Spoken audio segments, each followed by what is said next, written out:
Okay, so let's read a little bit in the Gospel of Luke, and I thought this would be helpful to read at a faster speed than what we're currently doing through Galatians as we analyze the text. It's helpful to get into different gears, to read large swaths of Greek as well as to slow down and really analyze the grammar. So, thought we could go ahead and start reading in the Gospel of Luke and read at a faster pace, as there is an advantage to doing that, and we'll not spend much time on the grammar.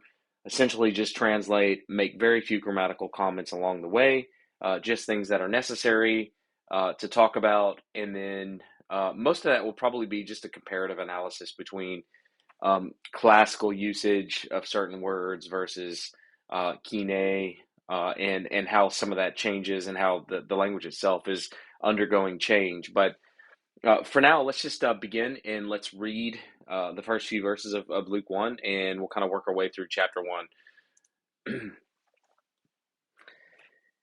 Epi veper polyi, epi keresan, anataxas thai diegisin, periton peplerofromenon inimin pragmaton, kathos paradosan imin, I aparkes avtope ke iperete ienomeni to logo, edoxen camu, pare kalu thekoti anoten pasen achribos, kathexes tigrapse, kratiste theophile, είναι επιχεινός περιον κατηχέθης λόγων ten asphalium.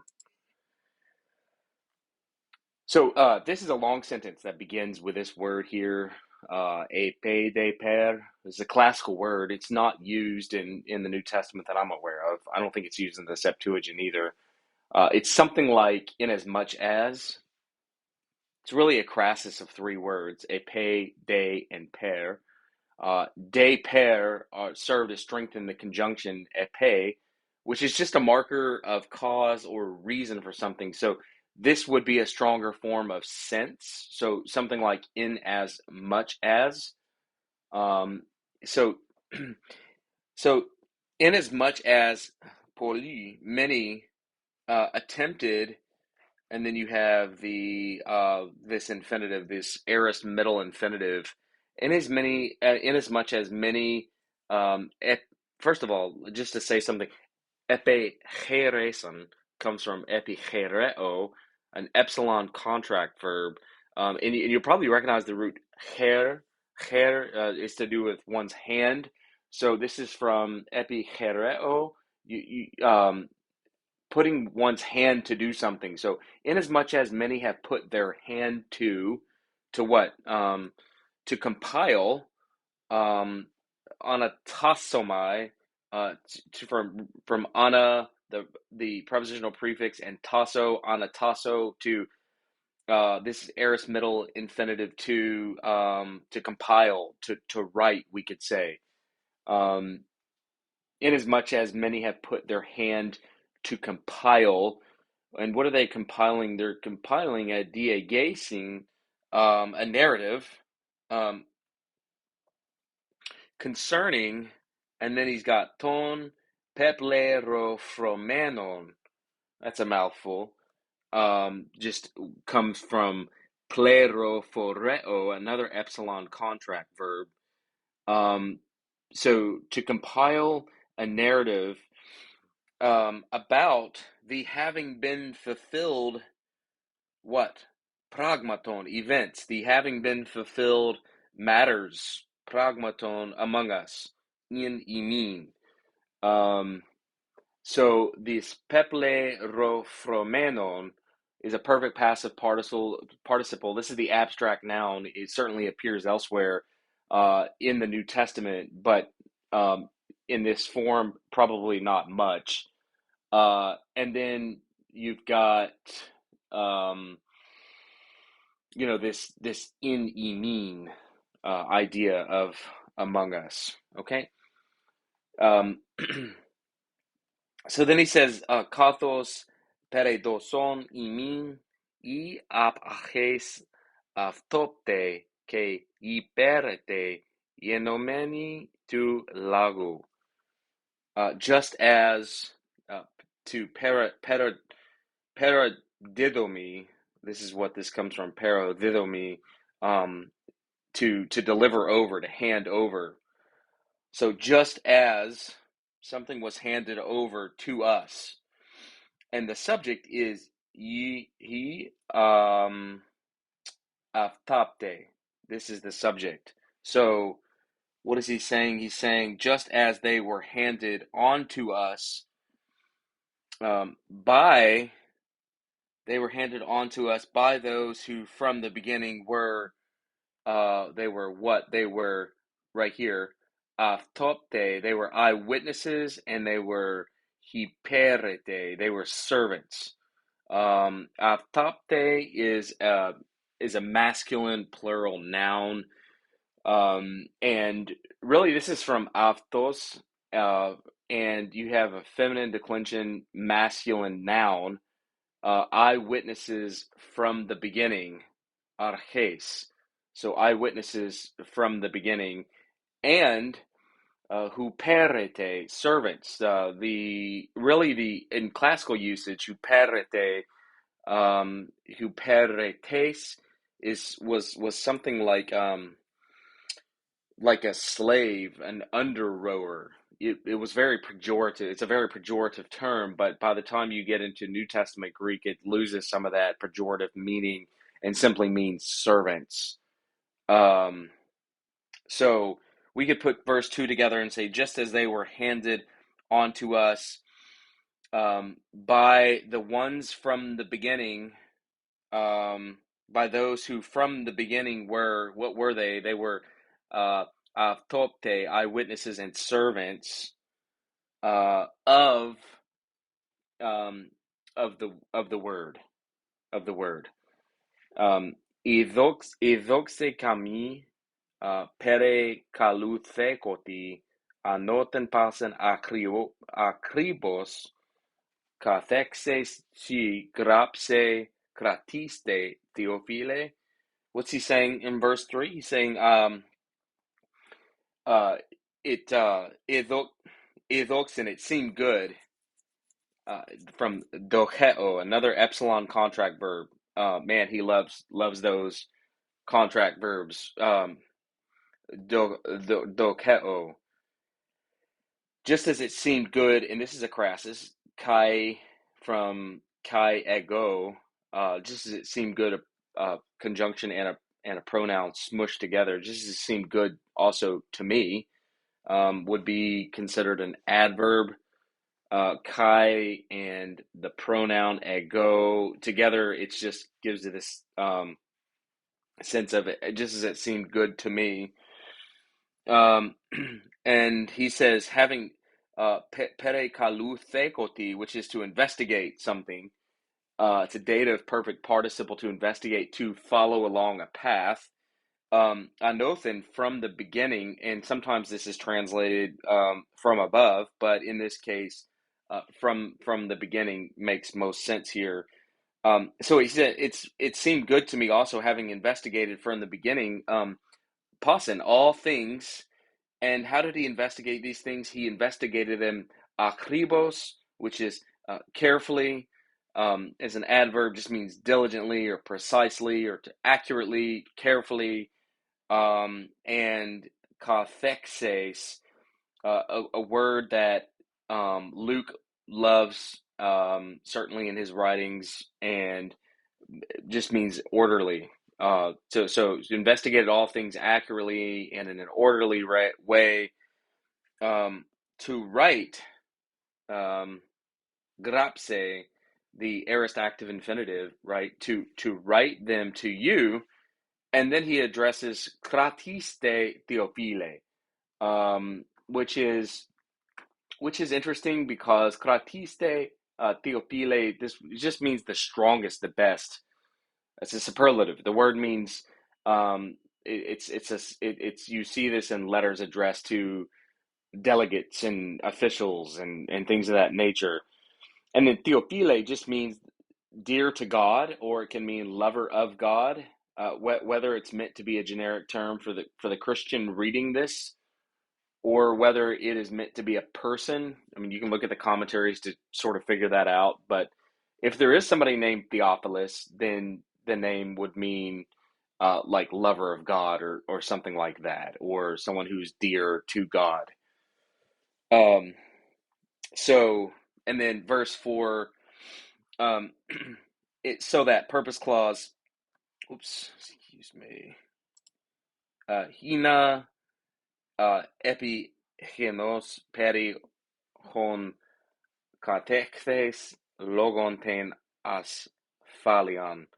So, in order that you may know, epigenos, um, you may know what? Well, the direct object is you may know um, with certainty. Um, this is a noun, a feminine singular noun. It's an accusative. You may know certainly, so that you may know. You could even say idiomatically the truth. Um, Peri hon kateches, that you may know the truth concerning the things um, about which you were katekhes, the things, the words that you were katekhes, that you were taught, where we get the word catechize. Kat, katekhes comes from katekeo, another epsilon contract. So put that together in verse 4, in order that you may know, um, you know, with certainty, um, in order that you may know the things about which you were taught, the certainty of the things with which you were taught. We could say that, or catechized. Okay. So then verse 5. Egeneto in tes imeras Herodu Vasileos tes Judaios, hierestis o namatis Zacharias, ex ephemerias abia, que hune avtoekton thugateron Aaron, que to onoma aptes Elisabeth, eson de vicai emphatei enation tu teu pro amano in paces tes entolios, que diacom sin tu curiu mepti, que un en aptis technon, catotien Elizabeth stera, que amphatari pro bebecotes in tes emeras efton e son. So he says, Yenata, there was in the Hemeras, the days of Herod, king of Judea, uh, Erebs, there was a priest, a certain priest. There was a priest, a certain priest, by the name of Zachariah, um, from the ephemerias, which ephemeria is like a division, from the division of Abia, Abia. I think Abia would be like Abijah, if we were to transliterate that, from Abia, from the division of Abia, however you want to put the emphasis there, and the Hune, the wife to him, from the daughters of Aaron, and her name was Elizabeth. Um, her name was Elizabeth. Ason they, and they were righteous. They were amphateroi. They were both righteous before God. They were both righteous before God. Parevomeni, walking in all the commandments and regulations, dikaioma. We could say all the ordinances, or all the regulations of the Lord, Um, and in doing all this, they were um, mem mempty. What does that mean? It means they were faultless. They were blameless in their doing of all those things. Um, so let's just think about this just a little bit. So it came to pass in the days of Herod the king. The king is in apposition to Herod, the king of Judea. That this priest, so Zacharias, so he came from this division of Abia, and X there is sort of a strange expression because you have F hemarias, literally that this refers to like a course of days, but he's from this. This is called a metonymy, where course of days is allocated to various people, and it comes to refer here to the actual division itself. And so that's where, this is from the priestly division of Abia, would be a way to translate it. The Hebrew there would be like, I think, Mishmereth. And so certain priest named Zechariah from the priestly division of Abia. Um, and then you have, and the wife uh, to him was from the daughters of Aaron. And these are essentially the descendants of Aaron. Uh, and as we said, her name was Elizabeth, which Elizabeth, by the way, in Hebrew just means God is my oath. Elizabeth. Um, but then just see if there's anything else we want to say. So verse 6, Eson de Vikai, Fataroi enantian tuteu parevomi, in pases tes in toles que decaiomasen tu choriu amemti. And so they were, both of them were righteous before God, even though one is male and one is female. You would use the male, the masculine form. They were both righteous before God. And this is interesting because, um, well, we don't know this, but some would argue that Luke was a Gentile. But what's clear is that he certainly knows the Septuagint very well, because parevomi means to go. And so in the Septuagint, halach means to walk, and it's always translated in the LXX as parevomi. And it just means to also metaphorically to conduct yourself in life, like walking the ways of God. It has this ethical sense to it. And here, that's what he's saying. They were righteous and they were walking with God, and they were obeying and keeping all the commandments. And so they're going with all the commandments, conducting themselves this way, and in accordance with the commandments. Um, and as I said earlier, dikaioma, that's a word that it just means ordinances or requirements, that sort of thing of the Lord. And this is interesting because you have an alpha privative here.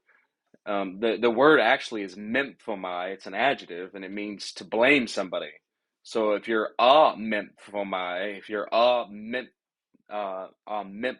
mempti, then you're blameless.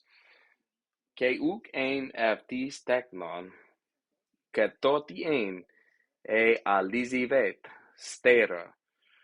Uh, uh, so here you have um, katoti. This is not used, I don't think, anywhere else in the New Testament. It just means because. It's a conjunction. Um, katoti. So literally, um, what's interesting, so literally verse 7, we could say, and there was not to them a child, because Elizabeth was stera, and amphateroi, and both pra bebikotes, both of them had become advanced in age. Um, this so comes from pro bino. It's a perfect active participle, to be old. Both of them were old in their days, in the days of them had become old, um, is what what he's saying. So they're old. And one other thing is stera. It says Elizabeth was stera, and this is pretty typical of classical usage. Is that the sterility, the reason for not being able to have children was the onus of that was put on the woman, even though for all intents and purposes, it could be not just that Elizabeth herself was the one who wasn't able to have children, but you know we don't know that her husband might not have been able to have, might have been sterile himself. And so, but it's just classic usage to put the onus on the woman. But both of them, as I said, were pro bebe cotes, perfect participle from pro bino, and it just means to proceed, to go ahead, and typically, but here it means just they were advanced already. They had already gone ahead in their days. They were old, and you got this paraphrastic here at the very end. Aeson. Luke loves these paraphrastics, by the way. So you see these Hebraic Septuagintal type expressions. But a yenato de inton. So it came to pass that when he was doing his priestly service, he was acting as a herus, so as a priest. Inte taxetes ephemerias aptu. So we would say in the arrangement, or in the arrangement of the division. So the ordering of his division of priest in his priestly division. These priests had different arrangements of times that they were serving as priests. So in the appointment, or in the appointed time of his arranged service, enanti before God, katato ethos, according to the custom tes herapeos of his priestly office.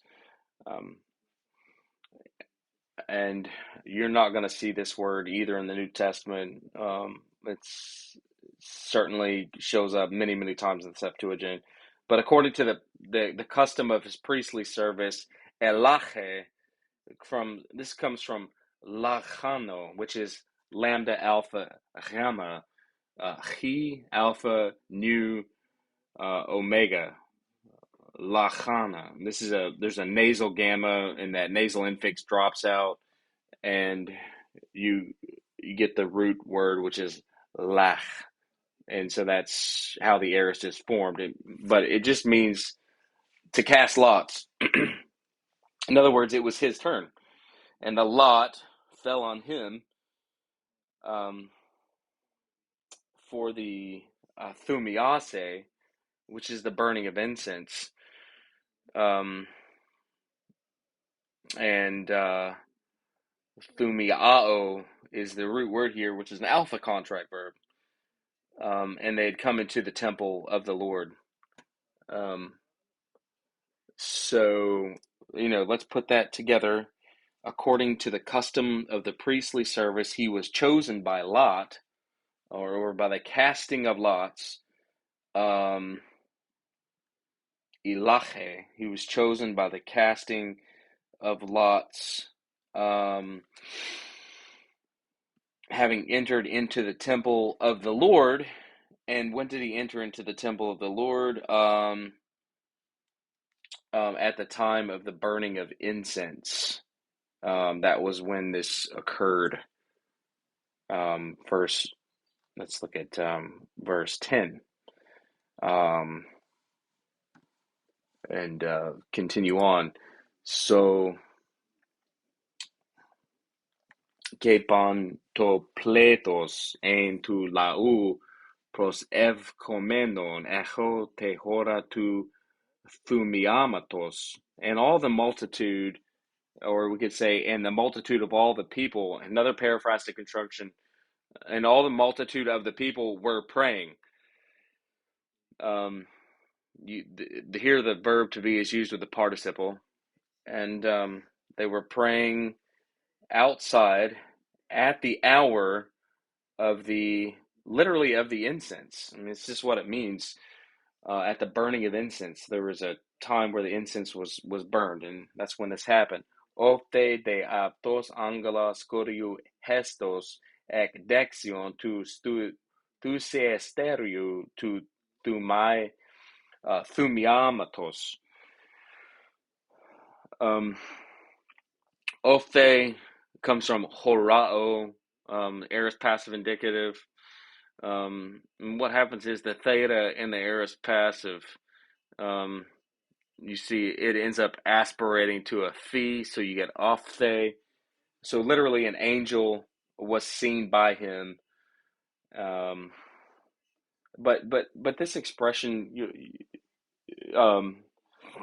we could say, an angel appeared to him would be a perfectly valid way of translating this as well. An angel appeared, and notice there's no article before kuriu, and so kurios typically is used without the article when it's referring to Yahweh in the Septuagint. And sometimes it occurs also that if you're doing this in Hebrew, you wouldn't be using an article with the Lord anyway. So it's just an angel of Yahweh, an angel of the Lord, an angel of Yahweh was seen by him or appeared to him. Hestos, this is just a participle from histemi, from the athematic conjugation, was standing ek dexion, on the right side of the thusiasteru, which is the classic word we get for the altar, used of a Jewish altar, not of a pagan altar for sure, but standing on the right side of the altar to thumiamatos of the incense. Ke etrokhe Zacharias idon ke phobos epepsin ep eton. And Zechariah was, and we talked about this word in Galatians, tarasos, to be disturbed mentally. So Zacharias was disturbed, and fear fell upon him. For this is epepes, and was from epipto, epipipto. Epente pros efton ha angelos me fovu Zachariah diote esse kuste he dese su que he gune su Elizabeth genese huiansi que kalesis ton onoma abdu yonen.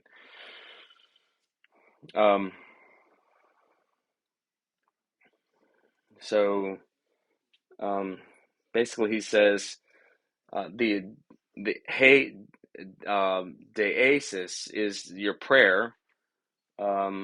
Your prayer has been heard, because your prayer has been. Do not fear, Zechariah, because your prayer has been heard. And the gune su Elizabeth, and your wife Elizabeth will bear a son for you, and you will call to anama aftu Yohanan. You will call his name John. Kai este charasi que agaliasis que poli epite genese apto caresonte, and he will be a chara, a joy to you, and agaliasis, It just is gladness to be happy. And Pauli, um, ma- ma- many will caresante, they will rejoice at the birth of him, at his birth. Estegar megas, enopion tu churiu, ke inon, ke sikera, ume pie, and so, and he will be megas, and he will be great before Yahweh, the Lord, and que inon, que sikera ume pie. Sikera is not a Greek word, actually. This is actually a transliteration of a Hebrew word, which just means like strong liquor. The Hebrew word is methusma, or the actual word is methusma, and and and so this harkens back. You see this as this is a transliteration. Just know this is not a native Greek word, but simply means, I don't know if it occurs actually. I don't think it occurs anywhere else in the New Testament that I'm aware of. Maybe it does. I'll have to look that word up just to see. But certainly certainly a rare occurrence if it's not a hapax legomenon, which is a 1x occurrence. But what is he saying? So he's saying in 15, literally, for he will be great before the Lord, and wine, enon, and strong drink, ume. That's a double negation. That by no means, wine and strong drink, by no means will he drink. Um, it's interesting why Luke uses this word sikara rather than the methusma, which is the normal Greek word that would you use for strong drink. So, I, other than I just think he is extremely intimate with the Septuagint, um, which there's an argument that Luke may have been actually Jewish. And if you want to dig into that, it's a very fascinating study. And there's a lot of reasons to think that could possibly be, but he certainly knew his Septuagint regardless. Um, he will no, so by no means drink it, and he will be filled with the Holy Spirit. Place thesetai. So this is from Playrao, the Omicron contract, be filled with the Holy Spirit. While Eti from the Kilios, the womb of his mother. Kilios, stomach, womb, and it's ekkolios metros aptu. So out of the womb of his mother. Um, que Paulus ton huion Israel epistrepse epi kurion ton theon epton. So you start with a verb, and he will turn many of the huion as Israel, sons of Israel, to Yahweh, ton theon epton, their God, que eptos pra elevsete enopion epton in nevmatike dunami Liu, epistrepse cardias pateron, epitechne ke apethes infronese decaion, he diumasi kyriou leon kate skevas menon. So, so you look at verse 17, and um, uh, again, we're continuing some quotation. I'll have to look up where it comes from, but it's in the Septuagint somewhere. I don't have the references here in the margin, but he's continuing to quote from the Septuagint. And he's saying, and he will go forward, pra elevsete, just means to go before. And it's emphatic in Nopion. He will go before him in the spirit or with the spirit and power of Elijah.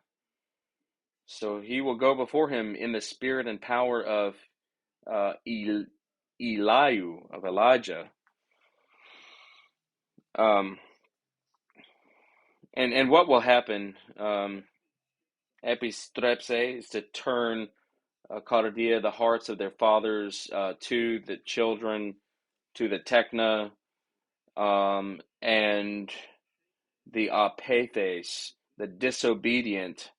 So he'll turn the hearts of the fathers to the children, and the disobedient, um, um, to the wisdom, the phronese, of the righteous. Um, Etoimase, to make or to prepare for Yahweh a people, kates skevasmenon, prepared, to prepare for the Lord a people, having been made ready or having been prepared. Ke epen Zacharias proston angelan kateti genosame tuto. And Zacharias said to the angel, how will I know this? Ego gara mi presbutes. This is a masculine singular nominative. I'm an old man, and he hunemu, and my wife probebekuya, which is the same where we said this comes from probino. Um, so because my wife is again advanced, it's old. She's advanced in days, hemeres eptes, in her days.